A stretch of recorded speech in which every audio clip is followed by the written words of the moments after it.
கீழ்வேலூர் அருகே தேவூர் பகுதியில் 100 ஏக்கருக்கும் அதிகமான பரப்பில் பயிரிடப்பட்ட சம்பா நெற்பயிர்கள் மழை காரணமாக வயலிலேயே சாய்ந்தது.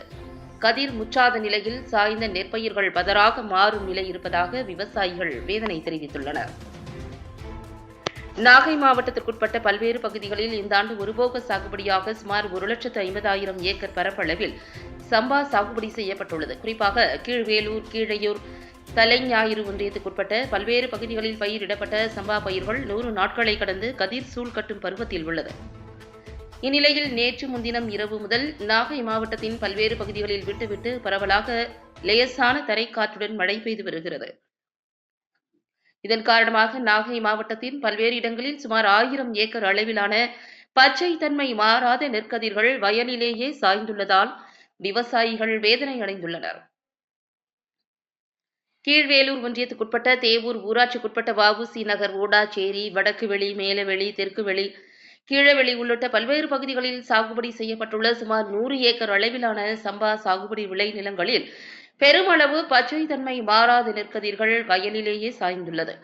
ஏக்கர் ஒன்றுக்கு சுமார் 30,000 வரை செலவு செய்து தற்போது நெற்கதிர்கள் வயலில் சாய்ந்திருப்பதால் அவை அனைத்தும் பதராக மாறும் என்பதால் விவசாயிகள் கவலையில் மூழ்கியுள்ளனர்.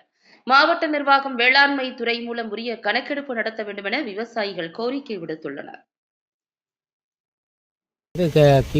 கீழ்வேலூர் பகுதியில் தேவூர் கிராமத்திலிருந்து பேசுகிறாங்க.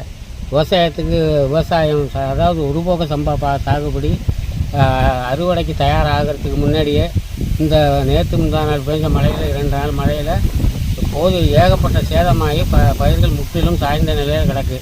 இது அறுவடைக்கு எந்த நேரத்திலும் தயாராகி அதில் என்ன மகசூல் கிடைக்குங்கிறதெல்லாம் சொல்ல முடியாத அளவுக்கு இருக்குது. அறுக்கவும் முடியாத நிலையில் கிடக்குது. அது மாவட்ட ஆட்சித்தலைவர் கவனத்தை கொண்டு போய் அதை ஆய்வு பண்ணி முதலமைச்சருக்கு பரிந்துரை பண்ணி எங்களுக்கு ஏதாவது ஒரு இழப்பீடு தொகை வழங்குமாறு கேட்டுக்கொள்கிறேன். இந்த மாதிரி பிரச்சனைனா இப்போ தண்ணிக்குள்ளே கிடக்குது, பதறாக இருக்குது. அது முத்துறதுக்கு வாய்ப்பே இல்லை. அதுக்கான பயனை முத்திர பயனை அறுவடைக்கான நிலைக்கு வர்றதுக்கு வாய்ப்பு கிடையாது. அதனால் அது இழப்பீடில் தான் வரும்.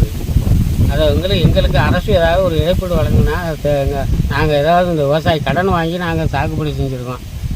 அந்த கடன் தொகையை கூட நாங்கள் நிவர்த்தி பண்ணணும்னா வேறு வழி கிடையாது எங்களுக்கு. நாங்கள் அன்றாடம் கூலி விவசாயி தான். யாருமே எங்களுக்கு இந்த வருமானத்துக்கு வேறு வருமானம் எந்த விதமான வருமானமும் கிடையாது எங்களுக்கு. இந்த விவசாயத்தை நம்பி தான் நாங்கள் பிழைக்கிறோம்.